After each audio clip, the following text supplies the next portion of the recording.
and special call committee of the whole meeting for Wednesday, June 26, 2024. The meeting is hereby called to order. Approval of the minutes is the next item on our agenda. Mr. President, have you had time to read the minutes? Yes, I make a motion that we approve the minutes. Second. All in favor say aye. Aye. Aye. Zoning cases. Our first case is ZAC 2023-000014.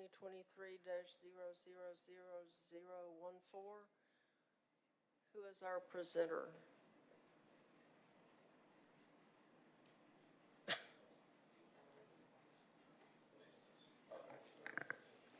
Hi, good afternoon. My name is Jess Mays, and I serve as a senior planner in the Department of Planning, Engineering, and Permits. On June 18th, we went to Committee of the Whole for this zoning case that is a text change to the zoning ordinance, and we did receive a unanimous vote of support from the Committee of the Whole. But because of the way our zoning ordinance is written, it does require us to receive a recommendation vote from the Planning and Zoning Committee. So we are here this afternoon to receive that vote so we can move on to the full City Council. Mr. President, do you have any questions or comments or a motion? Yeah, just one question, kind of a follow-up to our previous conversation in P and Z. I didn't bring it up in Committee of the Whole, but I wanted to follow up on my question about the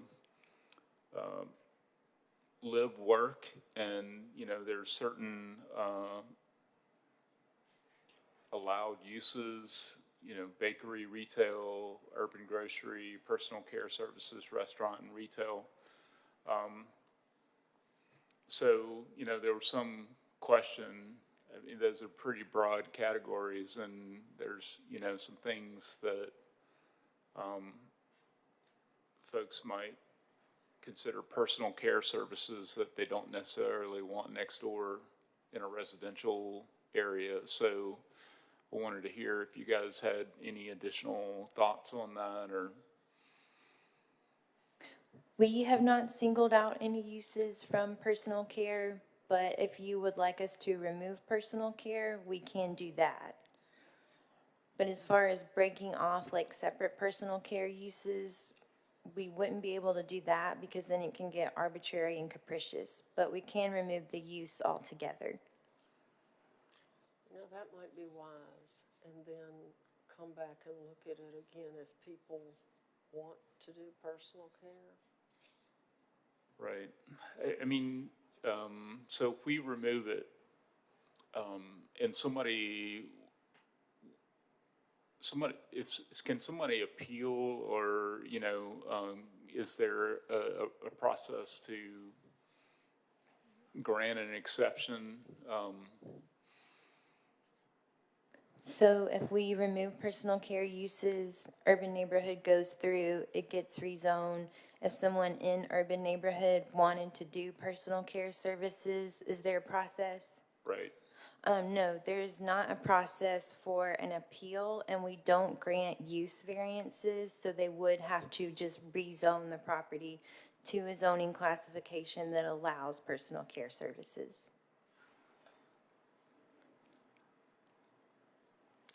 But that way the community would know. Yes, that would kick in the rezoning process where they go to the neighborhood, they go to the zoning advisory committee, they come here to the planning and zoning committee, and then they go before the full city council.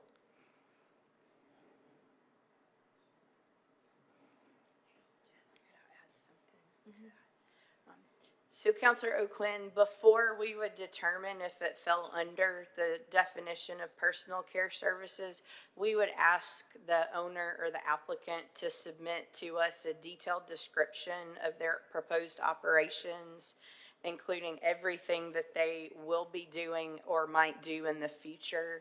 And then our staff would get together and make an interpretation on whether or not that would fall under the personal care services definition. Because we know there can be a little bit of a gray area when it comes to those definitions. So we would ask the applicant to provide us with the details first before we sent them to rezone the property. Yeah. So is there, okay, let's assume, we did this, and let's just use the example of a nail care salon or something like that. Is there, what zoning category, say I had, a structure that I wanted to have this business on the first floor and a residential on the second floor, what zoning category allows for that I could apply for a change in zoning? So it would be that live-work situation where they live above the nail shop? It would be anywhere that allows live-work with the personal care services. So it would be our mixed-use districts, and our general commercial districts that would allow that. So you can have a structure that, houses a business and one family that's mixed use? Okay. The personal care services, that use is on like the 4th page of the table. And so it would be allowed in mixed use low, mixed use medium, mixed use high, mixed use downtown, neighborhood commercial, general commercial, light industrial, and heavy industrial. And then a planned recreational district. But we would not allow residential uses in our industrial districts. We removed that when we updated the ordinance Okay. in 2015. Okay. The other alternative, if you don't want to remove it entirely, would be to make it a special exception use. And that would require that it go to the neighborhood for review and for a vote, and then it would go to the zoning board of adjustment. And they would have the decision on whether or not to approve its use in an urban neighborhood district. Yeah, because, retail is incredibly broad too. I mean, I'm just thinking, leather fetish shop, I don't particularly, I don't think most people would want to have that immediately next door to them. But that's a retail place, so. It would be allowed if it was permitted with conditions. So why don't we make all of them special exceptions? We are happy to make those changes if that's what this committee would like to do. Well, I personally think that that's a good idea because the people who live in the community definitely have opinions about what they want close to them. And the two things that we've had problems with already are tattoo parlors and massage parlors that people don't want in their residential neighborhood because they don't know what they're going to turn into, and they know that the city's enforcement arm needs to go to the gym. So, that arm is weak. And So for clarification purposes, are you guys suggesting that the bakery, office, personal care, restaurant, retail, and urban grocery all be amended to special exception uses, or just the personal care and the retail? We just want to make sure we document it correctly when we submit it to the city council.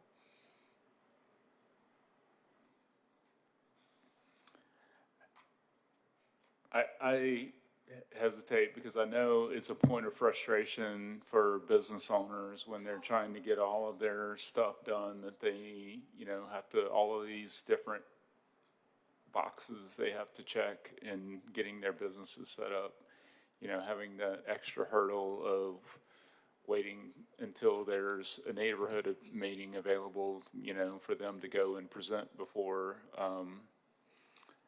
So, I've heard that that's a pain point, for people. But it's the residents that we are concerned about. Right, yeah, absolutely. Their, So, their lives, and all these owners of these businesses can go home unless they're conducting the business out of their apartment in a multiplex, which I would kind of doubt. so let's talk about restaurant for a second. Would these restaurants be allowed to, have a alcohol beverage permit? Would they allowed to be to pour alcohol? They would be allowed to serve alcohol, yes. All right.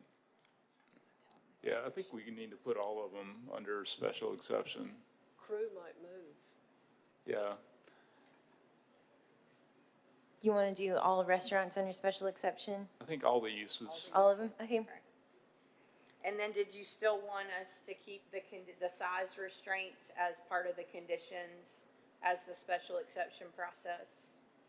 Limit the size in addition to them going before the board for a special exception? Yeah, I think the size restrictions are fine. It's Okay. just, the categories are so broad that, I could see some things, I could see some situations arising that would cause, concern for the residents and thus a lot of headaches for all of us. Yes, Okay. I'm in agreement. Okay, we can make those changes. So those changes will show up in that Article 2, uses permitted with conditions, and they'll also show up in the permitted uses table. Okay. So with those changes included, I would make a motion that we recommend this to the full council for approval. Okay, well, I will second your motion, but I have one thing I want to bring up first, and it's something that we discussed earlier, but I'm not sure we did anything about it. And that is, once you allow these commercial uses in with the residential, all of the suppliers who come to see them, they come in their tractor trailer rigs and they park them in the street and leave them there until they're finished with whatever it is they're loading or unloading. And somehow we need to make sure that our streets are wide enough for people to park a tractor trailer rig in the street and also for them to get in and out of the neighborhood. So if these are new neighborhoods that you're going to build new streets, that's one thing, but if you're trying to retrofit the existing little narrow streets we have, that's an issue. So what we can do, what we've done with some other similar uses in the ordinance, we can limit the hours that they can actually have deliveries and that they do the loading and unloading. So that it wouldn't occur at 5 o'clock on a Friday. That those hours would not be during prime business hours. We can include that as a condition. If you flip to page 91 in the permitted with conditions packet for office, we added those extra conditions. Number 4 is no delivery via tractor trailer is permitted. So we could include that on all of the special exception uses. And then we can limit the delivery hours as well. Yeah, because, like, for instance, in the neighborhood where I live, they get into the neighborhood and then they can't get back out because they can't turn at any of the intersections because the streets are so narrow. So they find their way in and then they're trapped. And then they're trying to figure out how to back out of the neighborhood, like 2 or 3 blocks. So there's a lot of, great joy in having businesses in your neighborhood, I suppose, but there's a lot of issues. And of course, the FedEx and the UPS people just stop the truck in the road and park it and get out and do their business. But, my concern is the narrow streets that we have. I know none of our plans ever include widening the street to accommodate the extra traffic and the extra parking. In fact, we've reduced the parking, so we don't have parking, and then we have these guys parked in the street. Just parked. Sometimes for a long time. Yes. So this is an issue we need to address rather than just say, yes, that's an interesting idea. We need to address it and make sure that we're not creating even more problems than we already have. Do you have any suggestions on limitations for those delivery hours? Well, we certainly would not want them during rush hour, either in the morning or in the evening. And when school gets out, if they're located near a school, that's another big bottleneck that we already have. So it kind of, it's going to depend on the area. Mm-hmm. But lots of Birmingham has very narrow streets. Lots of it. So I think that's not allowing them to do it during the rush hour hours is important, and certainly when school is getting out, since the streets are already clogged with all the parents parked in the road waiting for their children to be released. We have that. Right. They just, for 2 or 3 blocks, they just park in the street. So all these things need to be considered in these neighborhoods, because if it's automatic, it's going to be a mess. So your motion is to make the change that all of the commercial uses would be special exceptions. Right, all of the live-work uses, yes. Yeah, and mine would be, hopefully combined with yours, that we would limit the hours for deliveries at these commercial uses to not be during the rush hour, morning or evening, and not during the school let-out hour. I don't know what it's called, but Off-peak, is that a, they would have, well, but don't tell them off-peak, because they'll decide where the peak is. We'll have to add that as a definition. Yes. Yeah, maybe add that as a definition, and then we'll have something definitive instead of just imagining what it means. So, is that our motion? yes, Good. I second the motion. okay. So, any more discussion? I mean, the problem with the hours is that, depending on what the business is,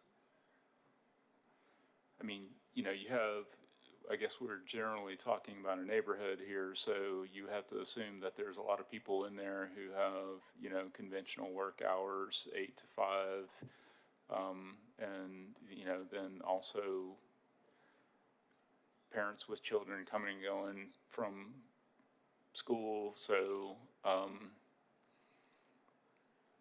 that doesn't leave a lot of time during the day to allow for, deliveries and that sort of thing. But since it's a neighborhood, you don't want them necessarily coming in the middle of the night either, so I'm not sure what to recommend in terms of, there's, But we still need to focus on the residents, because they're the ones who live there. right, So, when you start mixing commercial with your residents, then you've got I don't know. conflicts.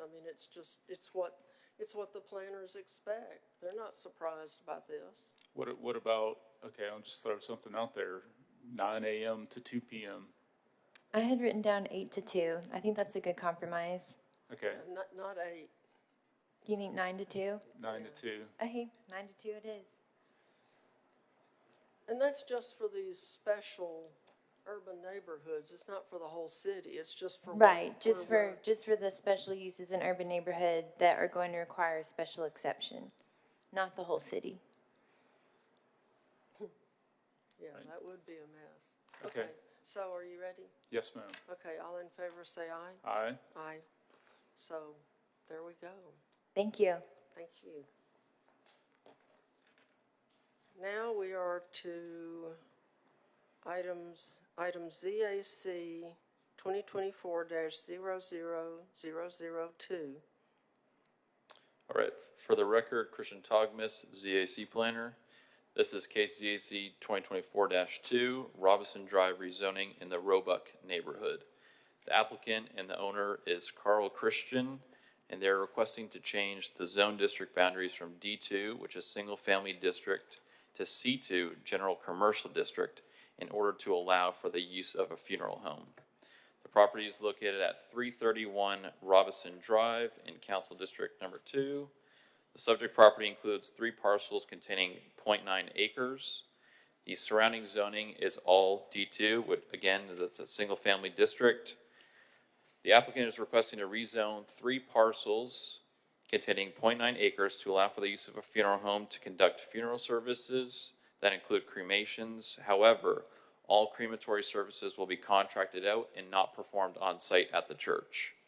Initially, there is going to be 5 employees with the potential for additional staff in the future. The hours of operation are going to be Monday to Friday, 8 a.m. to 6:30 p.m., Saturday, 8 a.m. to 5:30 p.m., and Sunday, 1 p.m. to 5:30 p.m. The adopted long-range land use plan identifies this property as residential low. I'm going to read some of the staff comments.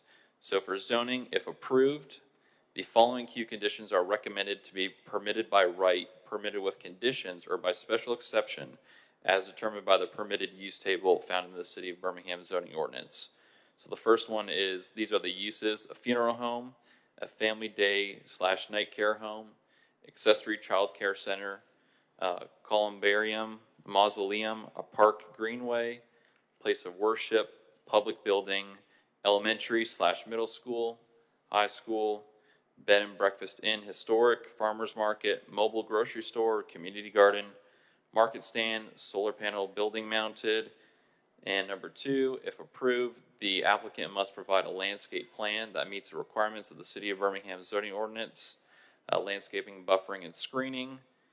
If approved, the applicant must resurvey the property through the subdivision committee process to combine all 3 lots into one for the proposed use. If approved, the applicant must incorporate low-impact development to offset the overparking of 8 parking spaces.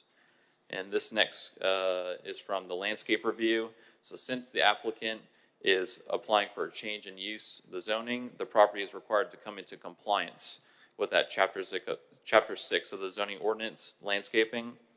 And the applicant will be allowed to count existing landscaping toward the total required landscaping, but must supplement what they have to make up the difference.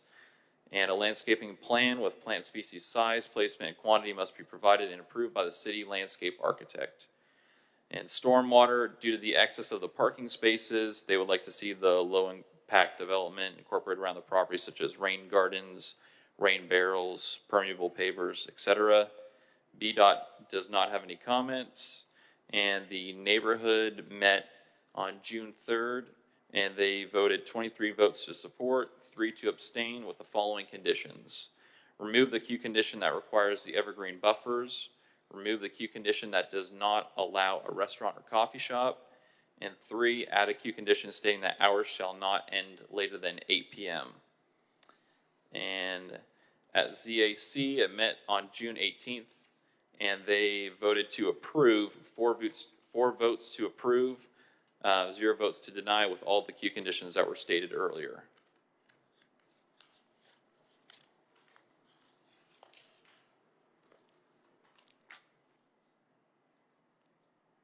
Okay. This is a public hearing. Is the applicant here? If you'd like to come forward and explain what you're doing, or what you want to do.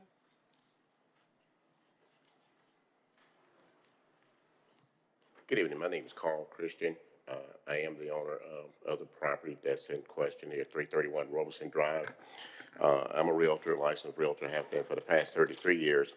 And my whole scope of bringing a funeral home to the given area, I see there's a need to have one in that particular area. It's convenient, and all the ones that I'm aware of usually located on the western side of town. But in this instance, I grew up probably 3 miles from this area. It's dear to me. I think we'll bring a wholesome and not to, and all the other services, funeral homes that I've mentioned are doing a wonderful job. But there's always room enough for others in this particular area. Out of that building, I have a church that worship out of there every Sunday that I lease it out to. They're doing a great job there. But we just want to make it convenient for people who, for some reason, tend to come western versus eastern. I hope to open up and make it successful and convenient and affordable for the neighbors. And it's a multicultural funeral home. We just want to provide a service to those who are looking to have something to bury their loved ones.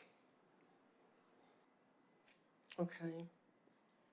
Dr. O'Quinn, do you have Yeah. any questions? So would the building continue to house church services once if the zoning change is approved? Yes, sir. It was a church prior to, so yes, sir, they will. They will continue to operate on Sundays.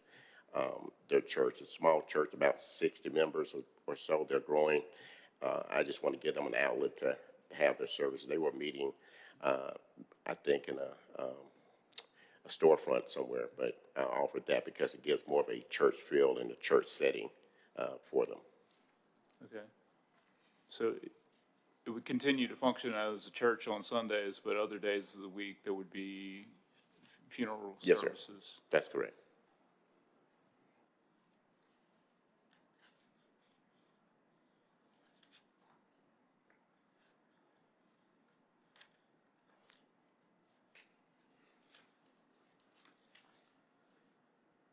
Anything else? And had a question about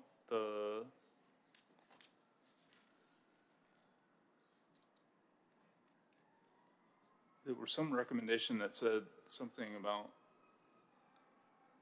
the queue conditions for the barrier or buffering, screening.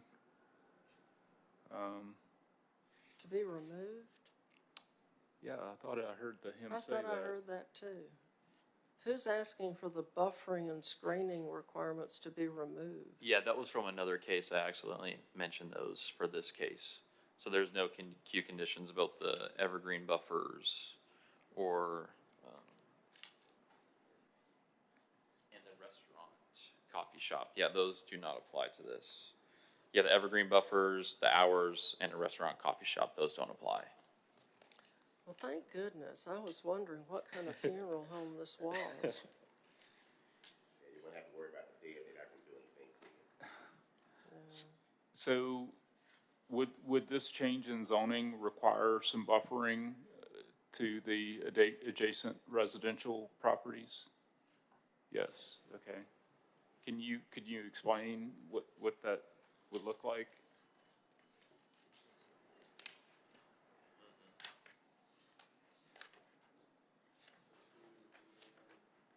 So I believe when you're going from residential to commercial, it's either a B or C buffer that would be required. And the width will vary depending on the type of plant species that's provided or if there's a fence or a wall that's provided. But our landscape architect did review it, and the buffering against the adjacent residential properties will be required. Okay, and with the, it's kind of an odd-shaped piece of property, and, a lot of that odd shape is parking area. So, I'm just wondering, is the requirement for a buffer going to impact the parking area? I know Stormwater wants to see some reduction of the parking spaces, so that may allow, you know, for a little bit of buffer, but, just because of the shape of the lot, anyway. So the new landscape revisions that the city council approved in May do allow a little more flexibility as far as counting some of the species that's already there towards some of their requirement.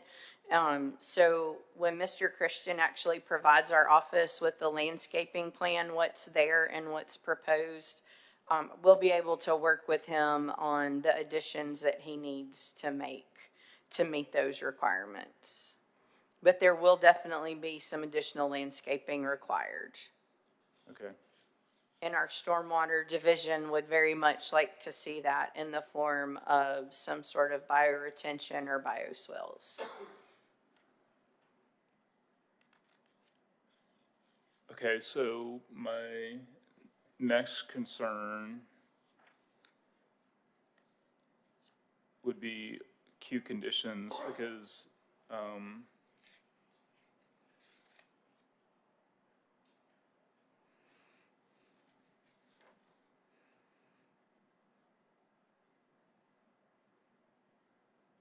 Staff tried to queue out all of the commercial uses except for the funeral home because Okay. of the proximity it is to the residential neighborhoods.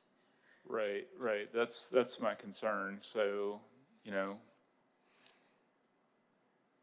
I used to represent an area that had a, you know, building that was, I think, originally built as a pharmacy. It's a property a lot like this configuration.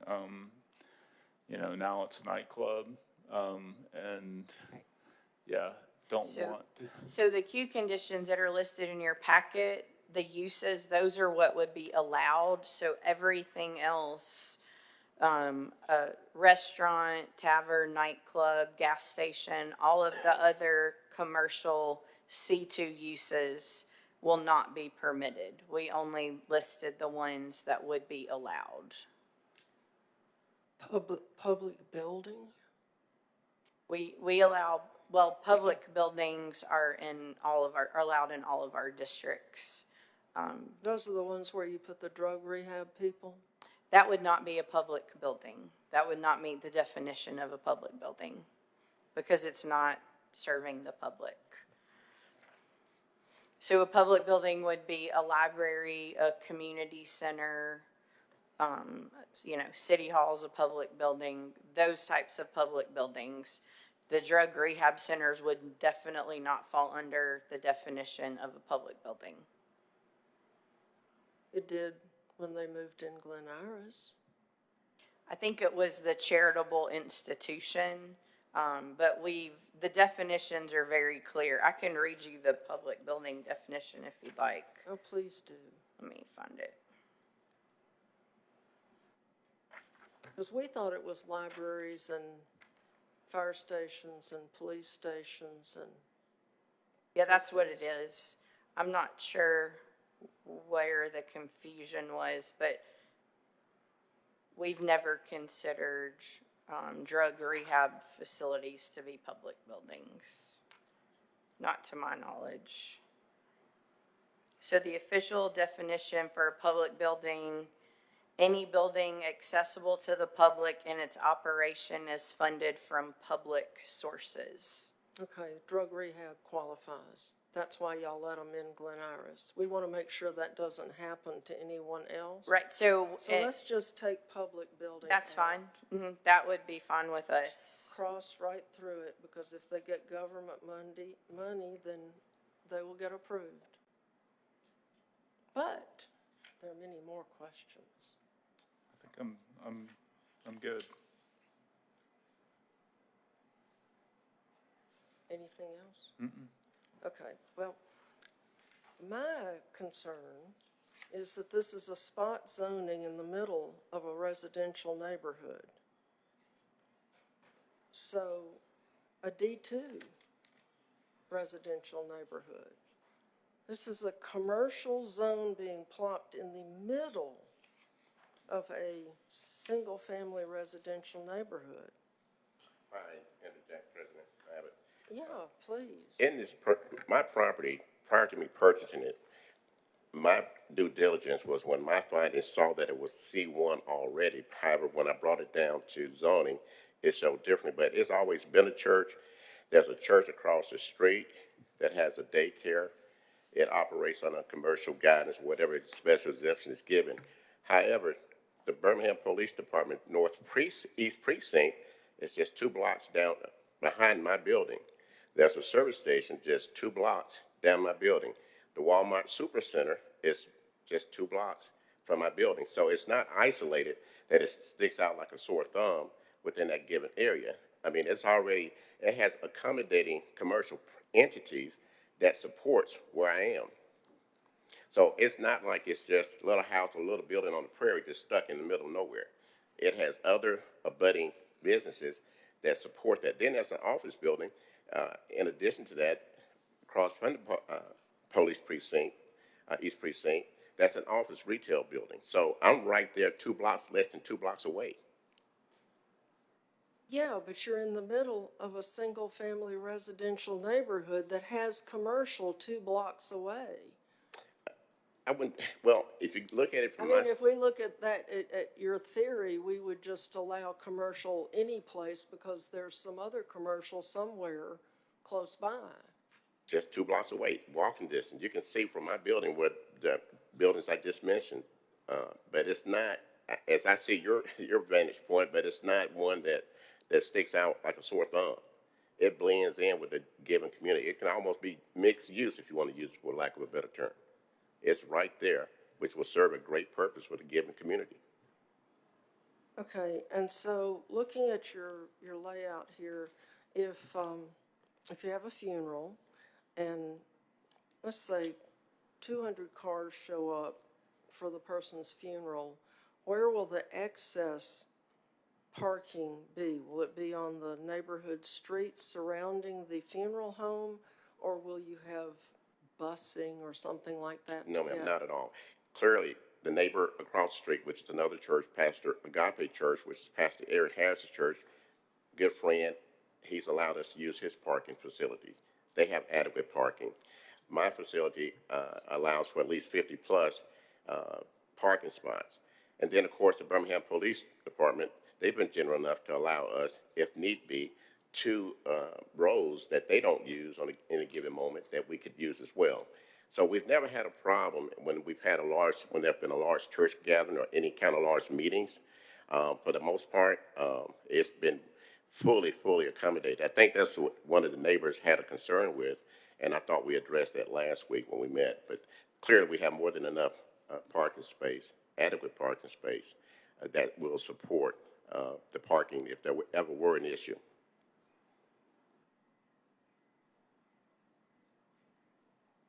Okay.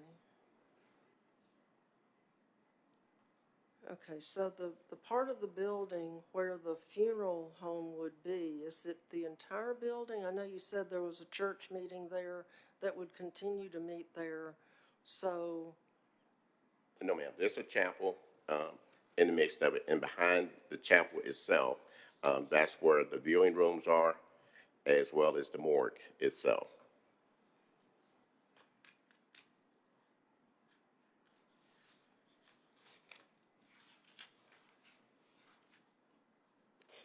okay. Yeah, I've got a related question. What's at 314 Robinson Drive? I'm looking at it, and it looks like, Yeah, it's an abandoned house that has an overgrowth of weeds there. I spoke to the owner today. He's having someone go out tomorrow to cut it. The house, it can't be rehabbed. It's littered with, infested with asbestos. I've offered to purchase the property for him to have additional parking for myself, and he's considering it. We just hadn't met terms yet. His name is Mr. Richard Byte, I believe. tell me about do you know anything about the property at 309? It's a surface parking lot, looks like. 309, not familiar It's with right that. next to the gas station. That's parking. all of that's parking right there. Right. You got about 4 rows of parking space at the East Precinct. Well, yeah, the East Precinct has its parking lot, but this is on the other side of Camp Circle. On the other side of Camp Circle. I'm not familiar with anything beyond where I exist right there with my building. 309 sounds like it's further down. If you ask me, I think it's further back in, I believe. Yeah. Do you kind of have any kind of like memorandum of understanding or something, you know, from any of the surrounding properties that, you know, a document or something that that property owner has, where it's kind of spells out that you're allowed to use their property for overflow parking? Oh, that's Pastor Eric Harris. It's a given amongst churches, and him as a minister, he voluntarily approached me to say, hey, we'll do the same. If I have an overflow, you can use my property. It's almost like an arm's length agreement. So it's nothing etched in stone or written down. No, sir.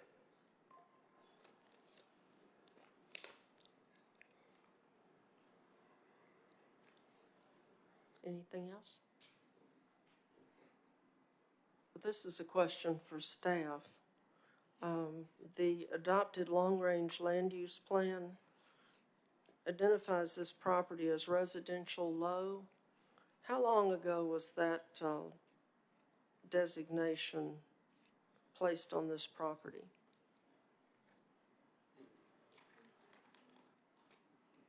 Yeah, 2017, that's right, when the Northeast Framework Plan was adopted.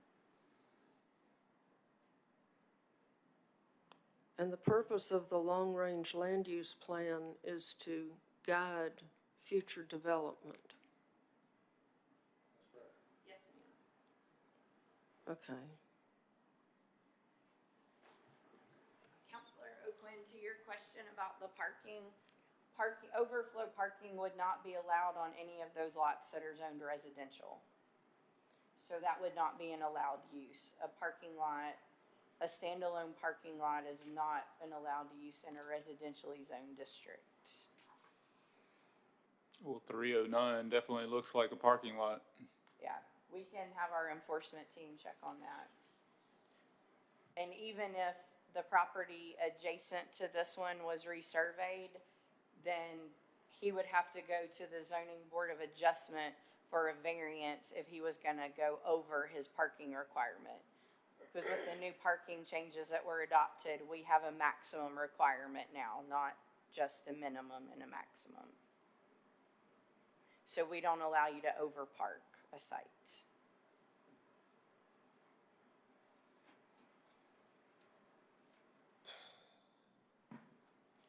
So even if I had the blessings of the police precinct, which is their property, yeah, give or take, I still would have adequate services or parking with Pastor Eric Harris because of our allegiance and friendship. So we definitely will have more than enough parking. Right, I understand that, but, you know, that property is also zoned residential. So, you know, according to what Ms. Spurl is saying, you know, technically that's using that property as overflow wouldn't be allowed, so. Even if it's the owner's consent, with the owner's consent, say, hey, man, you can use my park, it's my parking, you can use it. You can drive through my yard if you like. I'm just trying to clarify, well, you know, Property is zoned to residential. Residential is not a parking lot, even if the owner thinks it should be. yeah, but this is a church is what I'm getting at. He has adequate parking, who we made an allegiance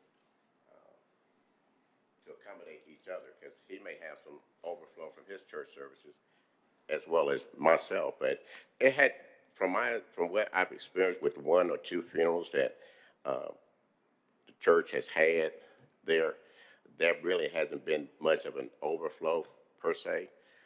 But I think my parking facility accommodates just about any 1 or 2 that I've seen that has been there. So I hope that bogs things down, just hammering over this. So what's the square footage of the building? About 8,800 square feet of space. 8,800? Yes, sir. So how many people would you say that you can get in there? Possibly on the average, many people hadn't been able to fill it up. I would say on the average about 250, if that, 200, 250 thereabouts. And how many parking spaces are in the lot currently? They've had recorded about 43, but I've seen it where it's put at least 50 or more in there.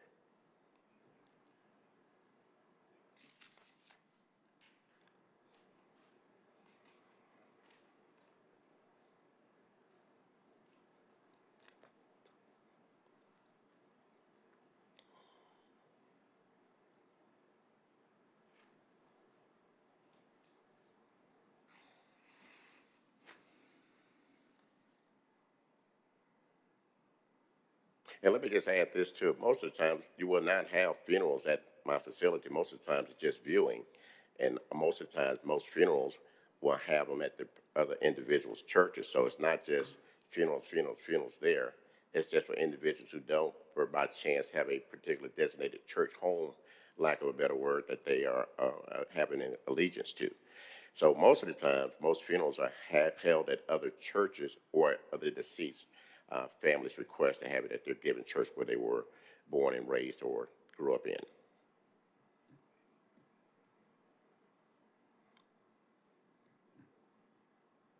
Anything else? If you were to add a crematorium at any time in the future to this property, where would you put it? That's down the road, but that building next door that I'm looking to buy is a lot possibly there if that were the case. But I found out economically it's feasible just to have it contracted out.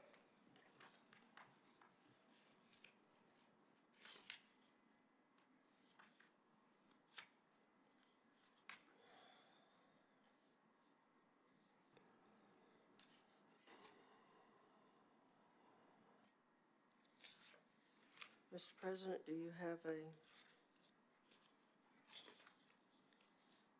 a motion or?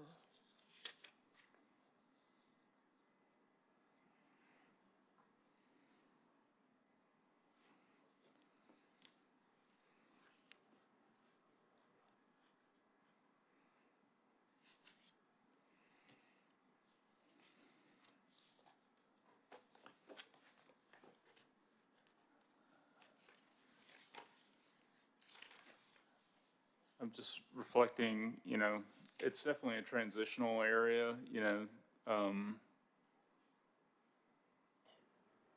meaning that there are higher intensity uses close by, and so, and it's on a 4-lane road too, I think. Robinson is a 4-lane road? I'm just I don't looking at think it so. on the satellite view. Well, what happens is they merge. It comes into going towards 5 Mile Road. It merges. It's 2-lane, and then it merges in. The same thing coming from 5 Mile before you get to Walmart. It kind of merges there. Okay, gotcha. Right. Yeah.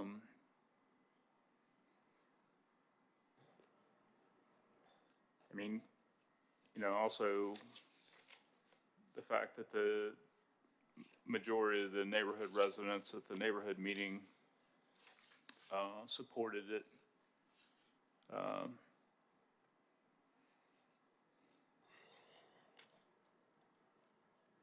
thinking about that, so. And we wanted to queue out the public building, right?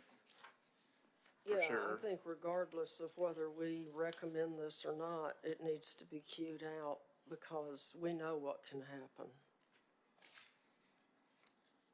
And it's not good.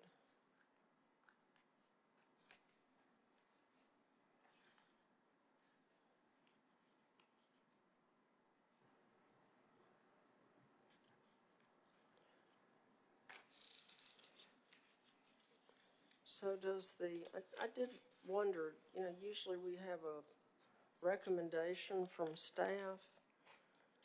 Do we have a recommendation, or are we just saying whatever? Counselor Abbott, we haven't done staff recommendations in probably a year and a half or 2 years now. We've removed those from our ZAC and ZBA cases. Well, I kind of liked them. But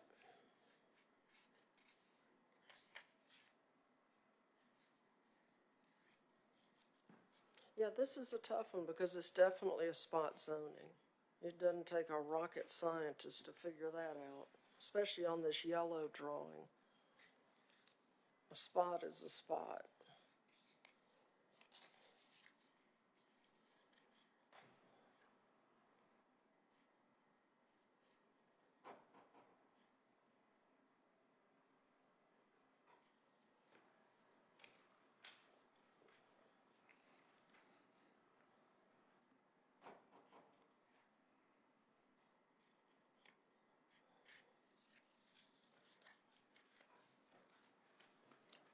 Well, any thoughts?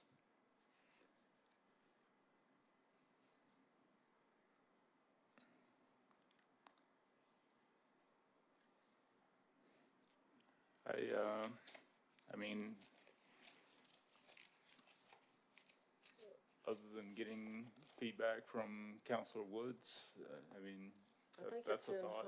isn't it in District 2? I think this is District 1. Is it 2? Yeah. Okay, You know, we moved the lines. yeah, that's right. Well, you know, we can send it to the council with no recommendation, but that always seems like a wimpy way out. Yeah.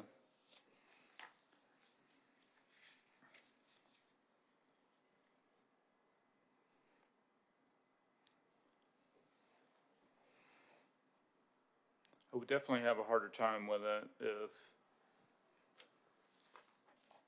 you know, there was 314 was an active residence and 309 didn't look like it was actively being used as a parking lot, surface parking lot. So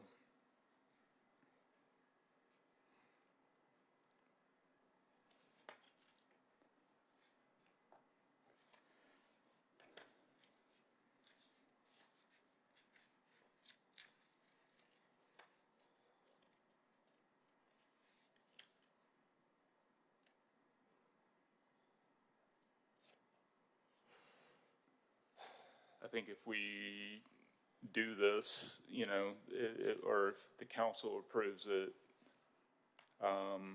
those properties, you know, likely become commercial or mixed use or something of that nature, you know, down the road. I don't think those properties will be returning to residential, but just, you know, the way it's situated, I don't know that they were ideal as residential in the first place. Well, they were before the city council zoned everything commercial. But it's right next to a gas station, Well, you know. we did that too. Not we. Yeah. But what is it they call the continuing body? We never saw a commercial rezoning we didn't like. Excuse me, Counselor, if I'm not mistaken, that property is the city owns it. That's the police precinct's property right there, the parking lot. Yeah, the police precinct is ours. Yeah, that owns, the But- 309 belongs to the precinct. 309? Yes, sir.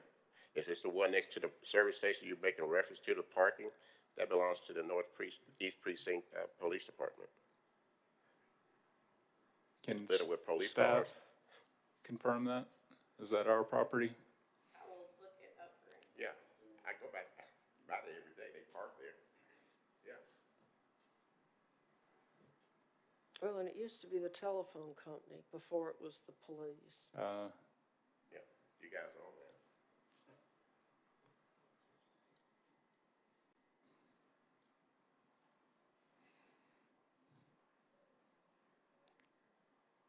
This is just Bell South,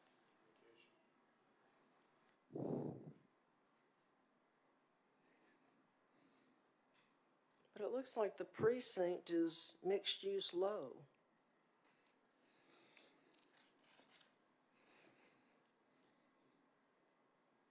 Yeah, it's still owned by BellSouth Telecommunications.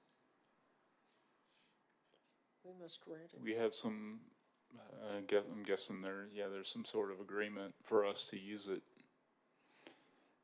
I'm not sure, but we're gonna check with our zoning enforcement staff, and verify if it's a legal non-conforming parking lot or if enforcement action needs to be taken on that lot. I guess the city police department. We don't own it. It would be against the property owner. And what you gonna get them for? An illegal use of residentially zoned property. Where the police cars gonna park now?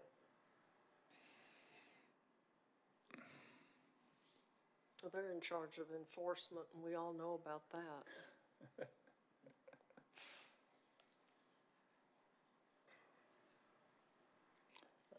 All right. I'm going to make a motion that we advance this to the council. And since the neighborhood's okay with it, I'm okay with it. So I'll recommend approval. Well, I don't second it, so I guess we'll be sending it with no recommendation. All right. Okay, that's fine. Flat zoning is something I never vote for. Okay. So, I move that we send this to the full council with no recommendation. Second. Second, all in favor say aye. Aye. Aye. So we're sending it to the full council with no recommendation. Which means that they have to figure it out. Thank you. Thank you. Next case is ZAC 2024-00003. All right, this is case number 3. This is Torque Motor Suites rezoning in the Overton neighborhood. Applicants are Ray Roll in the city of Birmingham. They're requesting to change zone district boundaries from I-3, which is planned manufacturing district, to PRD, planned recreational district, in order to construct a 105-unit multifamily car condominium development. The property is located along Innovation Way within the Barber Motorsports Parkway in Council District 2. The subject property includes 3 parcels containing approximately 34.33 acres. The surrounding zoning is all I-3. Again, that's a planned manufacturing district to the north, south, and east. Property to the west is zoned PRD, the planned recreational district. So the applicant is requesting to rezone the 3 parcels to construct a 105-unit car condominium development, of which will be built in 2 phases, 51 units in the first phase and 54 in the second. The remaining acreage will be used for future development.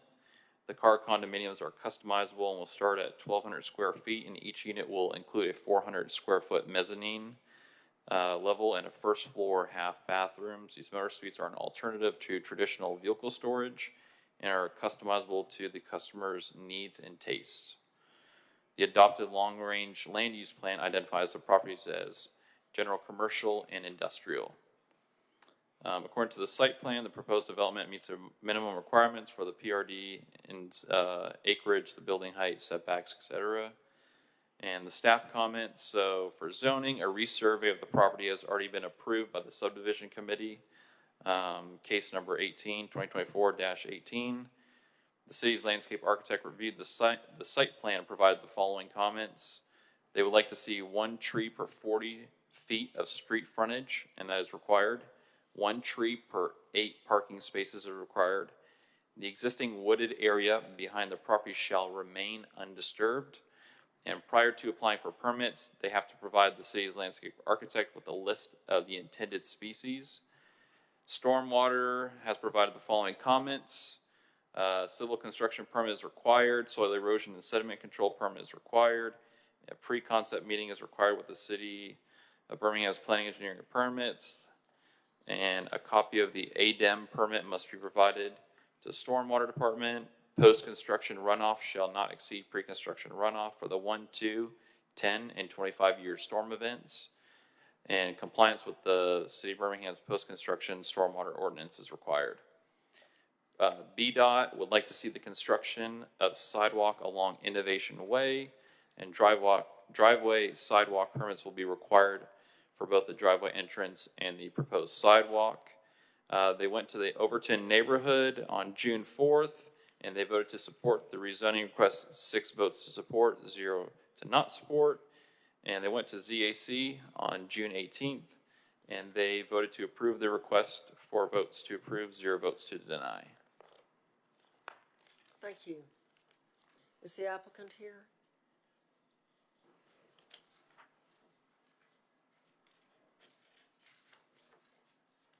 Hey, good afternoon. Brad Albrecht with Torque Motor Suites, the developer of the car condo development.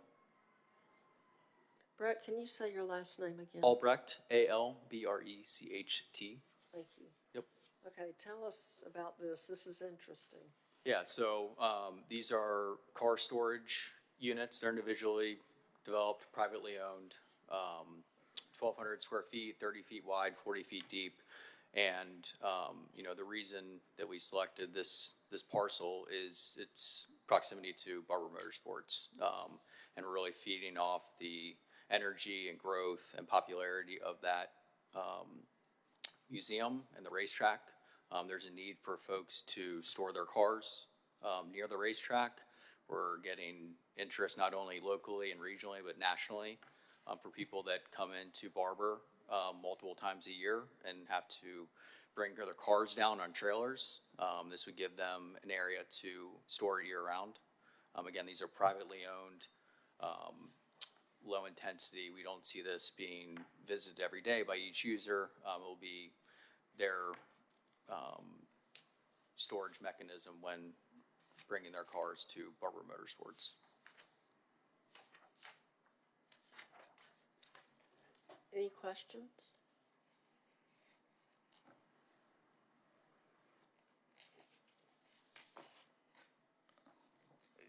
Yeah, I didn't know we had a planned recreational district.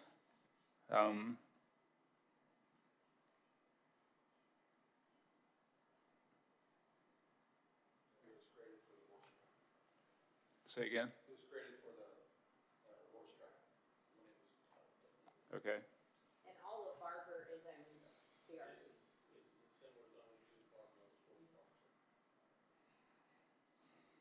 It's really to fit in with that as Yeah. complementary use.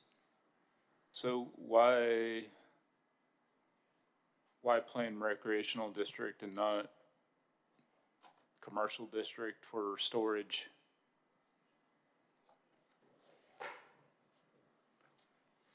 So when staff met with the team, the development team, we reviewed the different zoning classifications, and there is an option in some of the car condominiums that there could be a residential component if an owner wanted to spend the night, which is not allowed in the current zoning. And then staff also felt that the PRD districts would complement what's already there with the motorsports park.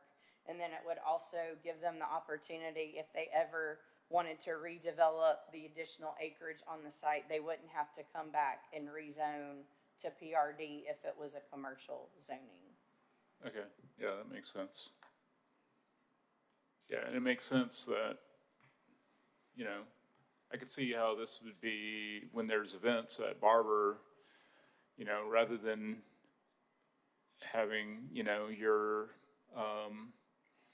tent or trailer or whatever set up in the paddock, you know, you could use this as a sort of a base of operations, you know, rather than being in all the hubbub going on in the paddock. So, This will be the hangout. yeah, right. You guys gonna have a bar there? Whatever they put in there. That was just a joke. You don't have to answer that question. All right.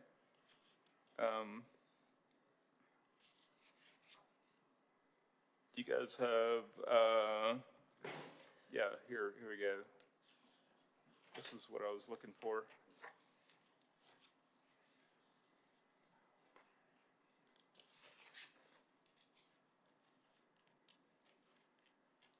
So all one level? Yeah, Okay. one level, 18-foot, clear height on the buildings. Each unit will have a mezzanine up top.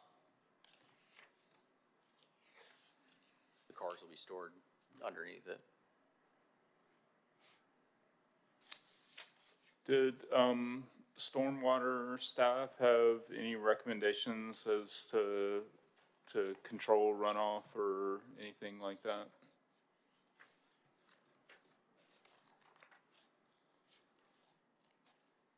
We didn't have any specific feedback, but, you know, we'll address that in the permitting process with our consultants.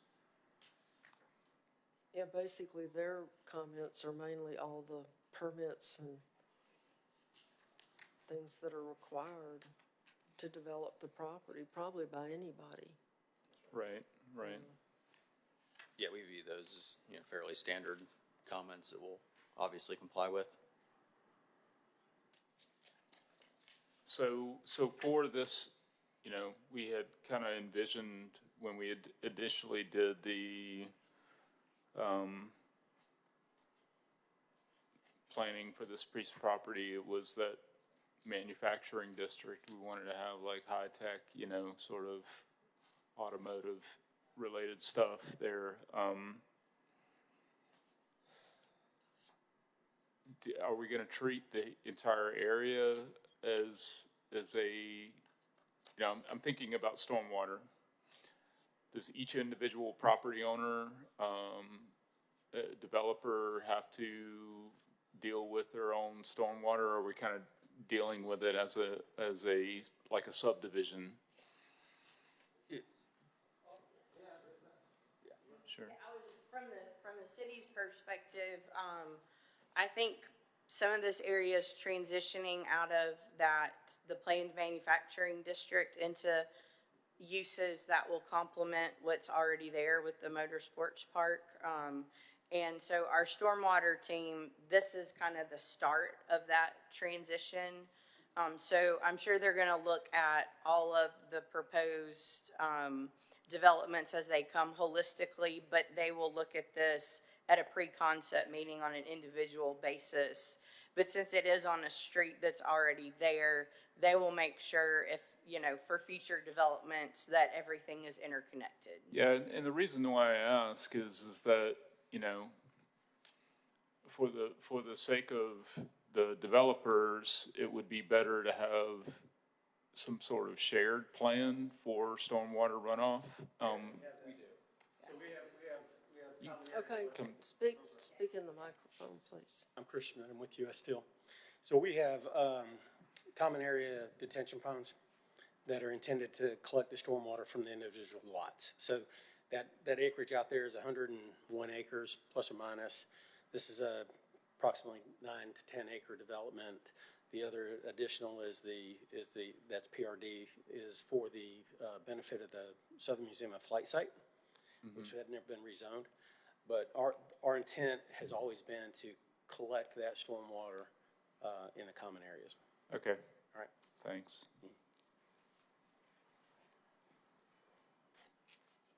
Anything else? I don't think so.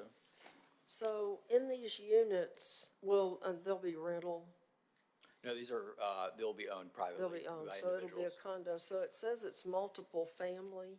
Yeah, Multiple family car condominium, so is it multi-car condominium? I mean, you're not having families living no, here, I think multifamily, even though they is- could spend the night if they wanted to.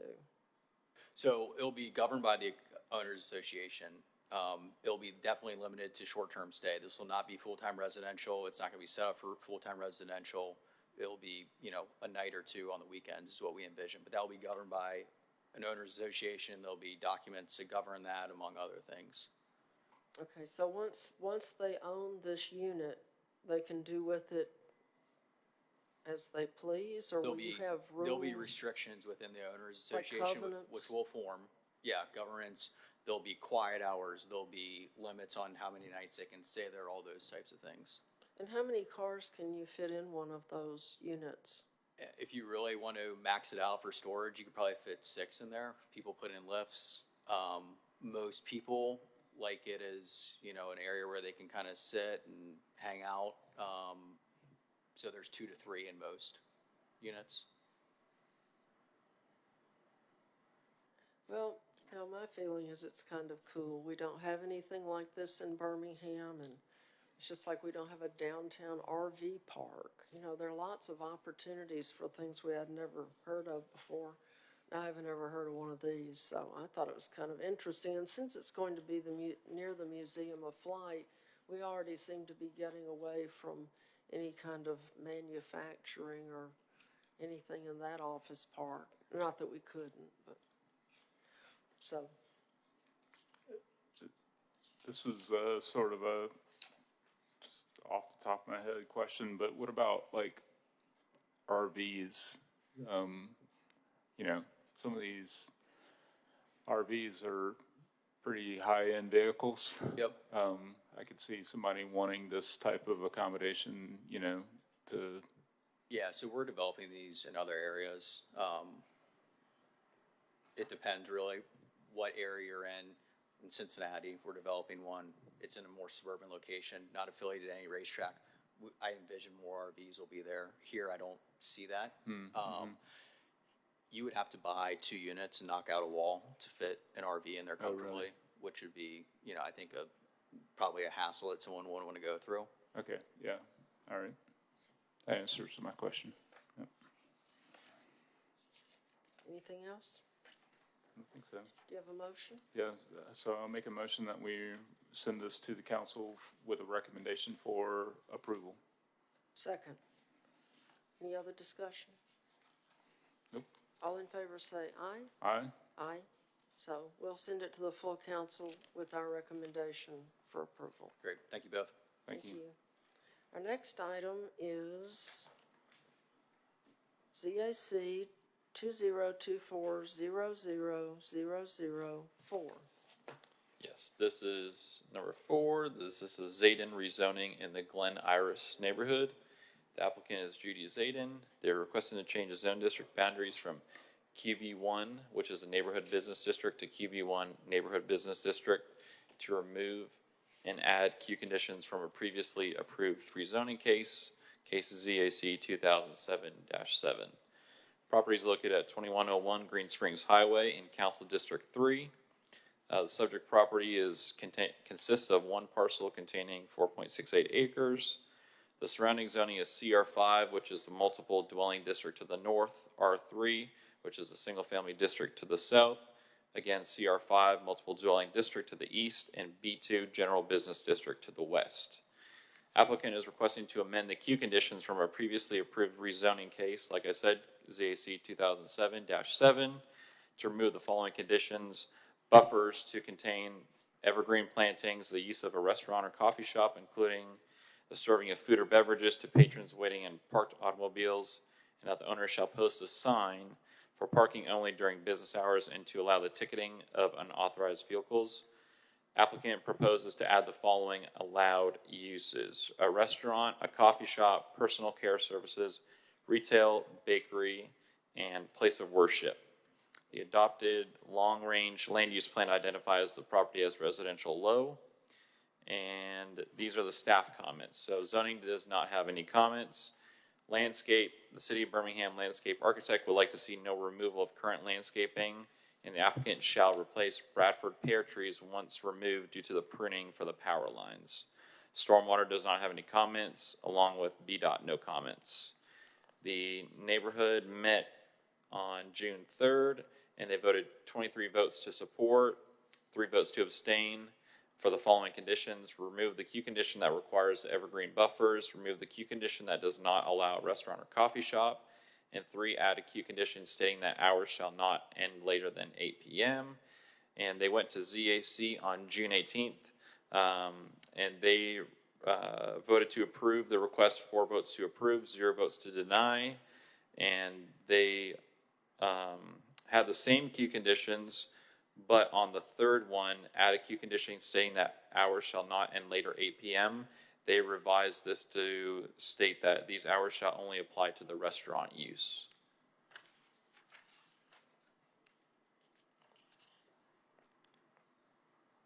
Okay, thank you. Just trying to figure that one out. I know the applicant isn't here because she told me she was going to be on a plane to Seattle and that her plans were formulated before she knew about this date. So normally we would defer this to our next meeting. But since I was in attendance at the neighborhood meeting and heard what people had to say, I missed the ZAC meeting, so I don't know why they added these hours shall only apply to the restaurant use, because, you know, what does it matter to them? This is what the neighborhood wanted.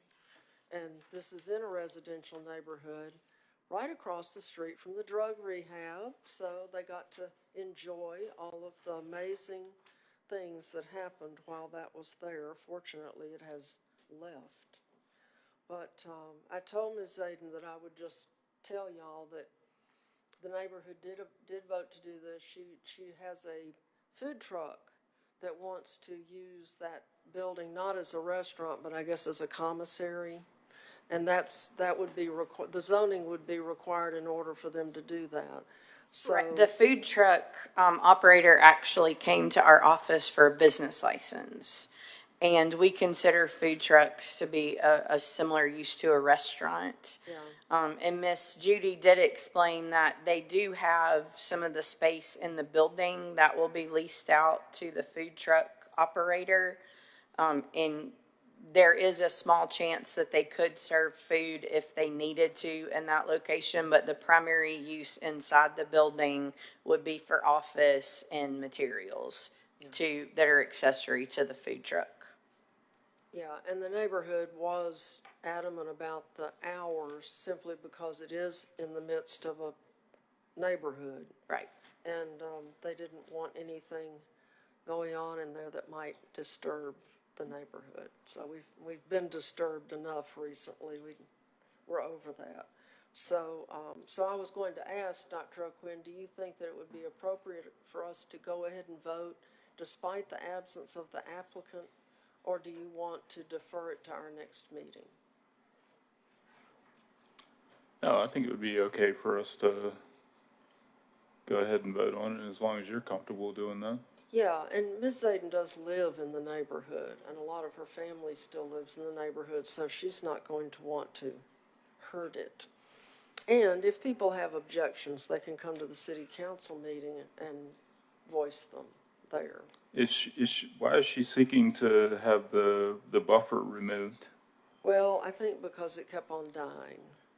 Those shrubs continue to die, and she's replanted them, and they just have not survived in that location. Yeah, and see, the house next door is kind of up an embankment, and the bushes were up on top of the embankment, and they just have repeatedly died. So it So wasn't. she's not asking to have the buffer removed, she just wants to remove the plants that are in the buffer? I think she replaced them with the rose bushes. Yeah, they've already been replaced. She's Yeah, it was- re-landscaped the area with a material other than the evergreens. Gotcha, Yeah, the okay. queue condition required evergreens, thinking that the next door neighbor would not want to look at the roof of a commercial building right next to their house. But the evergreens just wouldn't take hold. And, you know, after you replace something several times, you kind of figure out it's not going to live there very well. So that was the thing about the buffer. She planted other plants, but they're not evergreens. I don't think rose bushes are evergreens.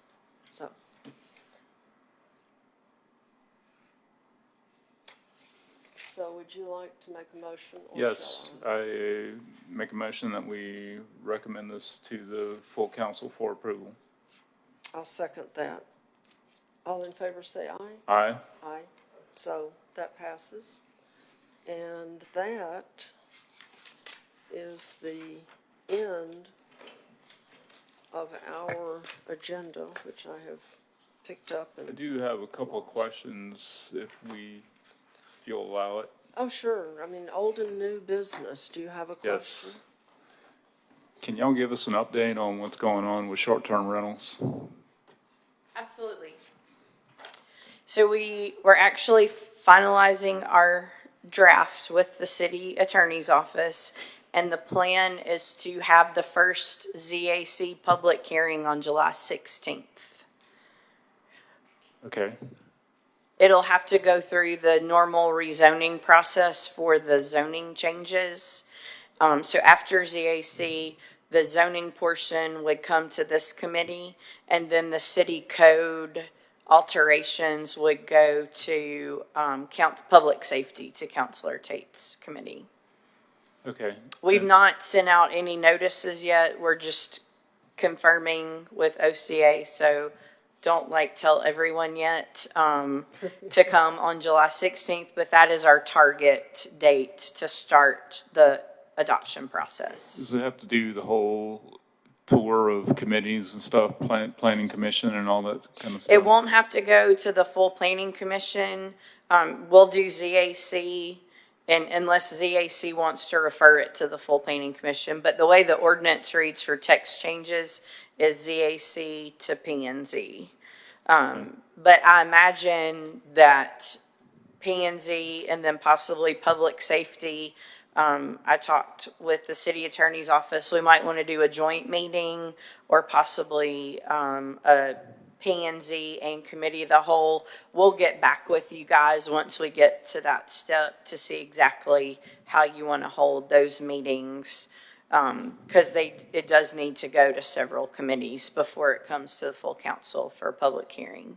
Yeah, and I think consolidation is a good idea, and certainly committee of the whole, because all of us have these things in our districts. And We would all- just have to be careful because the zoning ordinance does require that the text amendments go through P&Z. So it could be Well, a it could be a- P&Z joint committee of the That's whole. what this meeting is. Right. As So long what- as it's advertised that way, then we would be all right. And our meetings are all joint planning and zoning committee and special called committee of the whole meetings, because we want all council members to be able to attend and say whatever they want. But we'll confirm those dates hopefully by the end of this week, and we'll send you guys an update. Okay. The other thing that I wanted to ask about is, I'm hearing some discussion, concern about setback and height restrictions for the Civil Rights District surrounding the 16th Street Baptist Church. So what's the purpose of that discussion? Do you want it? So, yeah, there is, we are working on a Civil Rights National Monument Overlay District that would protect the viewshed of some of those historic buildings in the Civil Rights District. And so, Tim has been working with the Civil Rights District stakeholders as well as the property owners in the district on the exact language of what those setbacks will be. We thought that it was going to need to go through all the committees this summer, but we're actually going to have a little bit more time to flesh out some of those setbacks and how they're going to stair step back on the lots. So you guys will see something in the coming months about that, what that document is. Okay.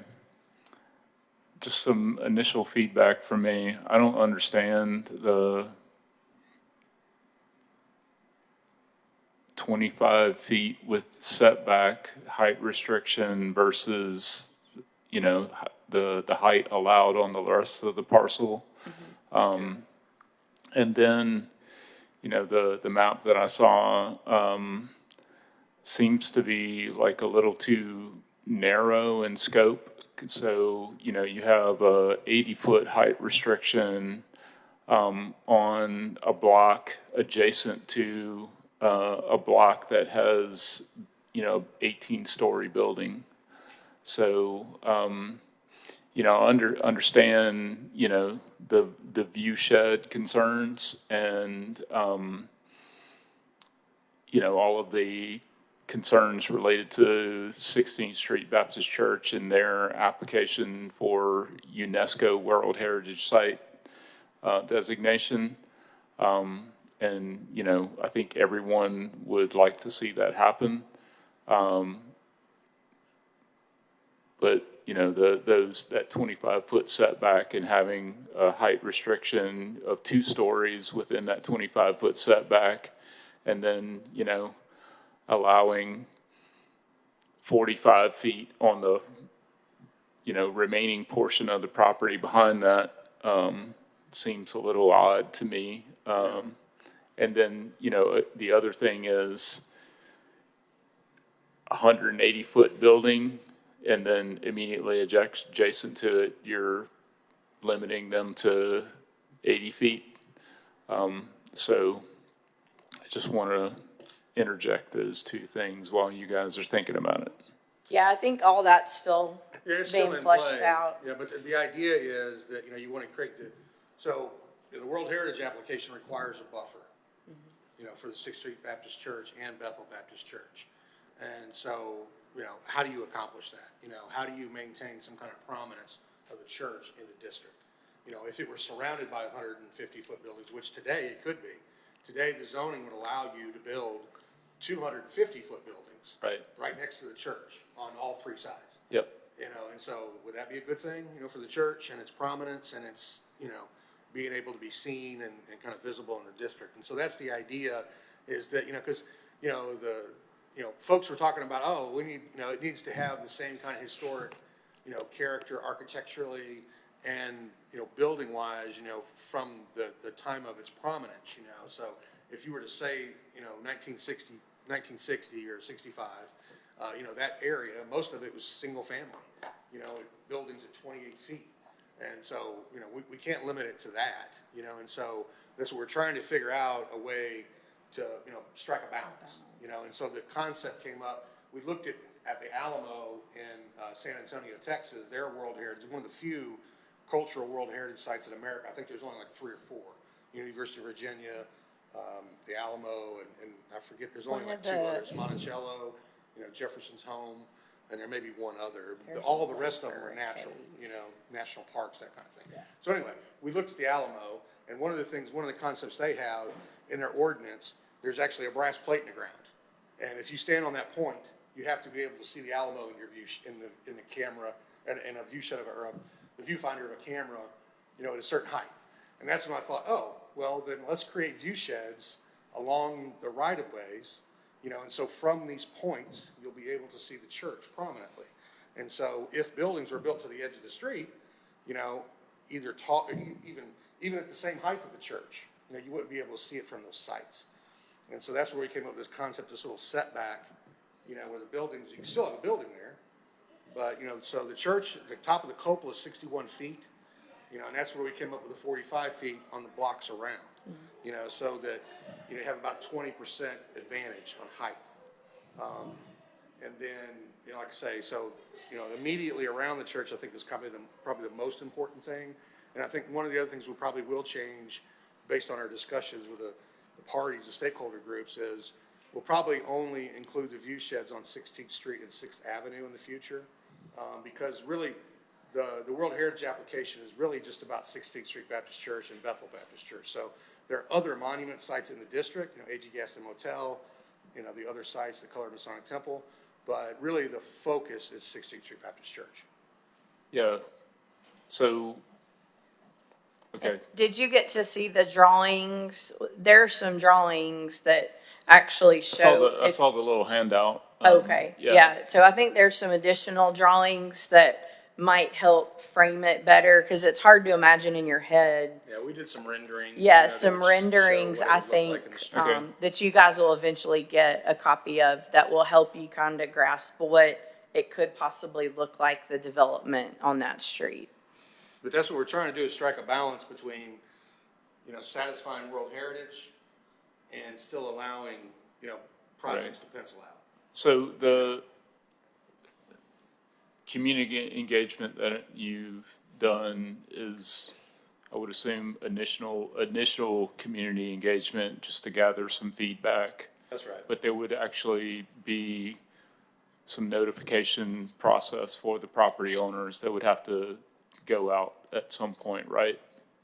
Yeah, what we've been doing is using Urban Impact Property Owners Committee as our, kind of our stakeholder group for the property owners. Okay. But yeah, we could notify everybody otherwise, but I would most- strongly encourage The that. property owners in the district are, They've all generally been- speaking, members of the Urban Right. Impact, board or whatever, so, yeah, that's who we've been working through. Yeah, and we've gotten some good feedback from them, we've made adjustments based on their comments, Okay. Yeah, you probably met with them, what, 4 times? We've met with them 3 times. We met with the stakeholder group 3 times, I think. And we also met with Fountain Heights neighborhood and Collegeville neighborhood as well, just to kind of inform them. But, yeah, so there'll be more conversations. I think we need to have some robust conversations internally, and maybe include especially the power company, but other landowners as well. I know, folks are looking to develop the property that's adjacent to Color Masonic Temple. There are several parking lots along Fourth Avenue that are vacant, or they're just parking lots, and we'd rather see buildings in those lots. So yeah, projects need to pencil out, they need to be able to work, and that was one of the questions they asked about, does this put us in a disadvantage? And I think if you look at development around downtown, really the tallest I'd say, 80-90% of the projects we see downtown, the tallest buildings are 75 feet. Because, it's that 5 over platform where they can still do wood frame construction. And, you go beyond that, it's steel and concrete, and it becomes very expensive. And so, just trying to make sure that there's space for that, and then projects do pencil out. Yeah, that's gonna be very important. That's where we're trying to strike the balance. Okay. So it's a bit of a challenge, but, we're gonna continue on to engage and try to work through it. Okay. Thank you.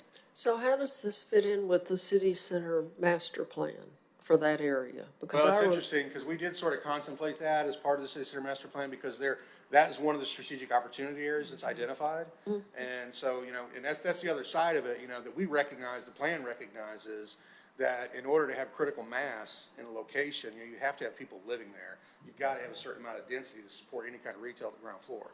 And so that's what we want to see. We want to see development there that would activate those ground floor spaces and, put people in the street. It's great that we have those assets there, and it's great that people come and support the museums and whatnot, but do they just come in on a bus and leave?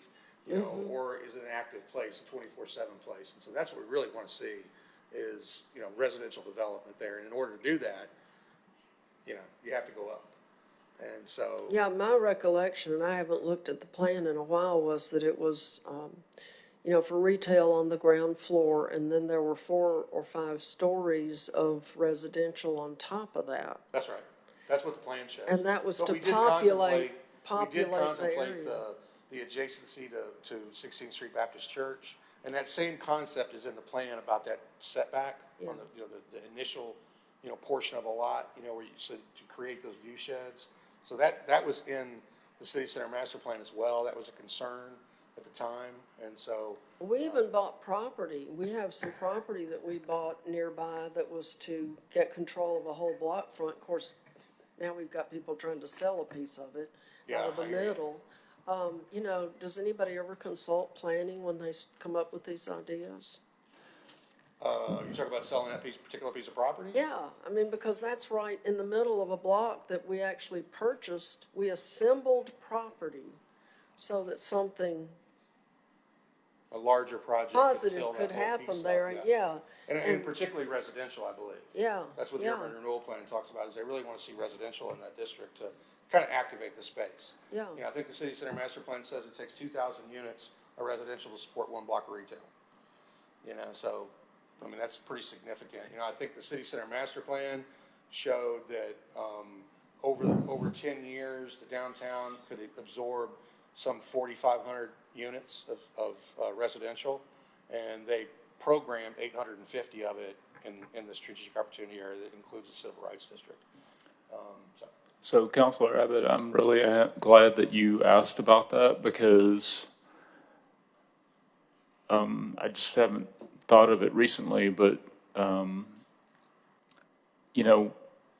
of the problems, the council not adopting the previous city center master plan presented some problems, you know, when certain things were happening downtown. And, you know, basically, I'm asking myself, now that we have a somewhat new city center master plan, it's a couple of years old now. Right. But does would it be wise for the council to consider adopting that as official city policy? Yeah, I think what they would do is endorse it, you know, I mean, the planning commission's already adopted it, and the state statute gives the planning commission the authority. So it's an adopted plan of the city now. It has legal status currently, based on the fact that the planning commission adopted it. Now, it does make sense for the council, I mean, legally it has status now. Except when people want to ignore it.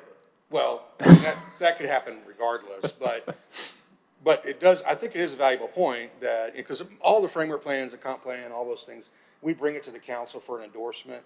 I mean, it makes sense, you know, the council is a governing body, you know, they control the purse strings, you know, things need to be implemented, things need to be budgeted for. It does make sense for the council to endorse as well. But technically, it has legal status at this time.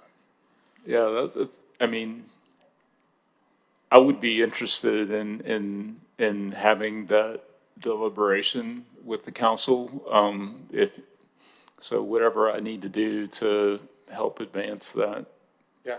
or if it needs to come through this committee or, you know, Yeah, I think you just make that request with GA and, yeah, we'll deal with it. okay. All right. Yeah, I agree, because we pass all these plans and people complain that they sit on the shelf and gather dust, but we don't implement them. We'd go off on a tangent and do something that has nothing to do with it, and it's like, well, if the council doesn't know what's in the plans, they're not gonna throw up the red flag, One of the yellow flag, whatever. implementation items from that plan that is being implemented now is the Fourth Avenue Business District two-way conversion.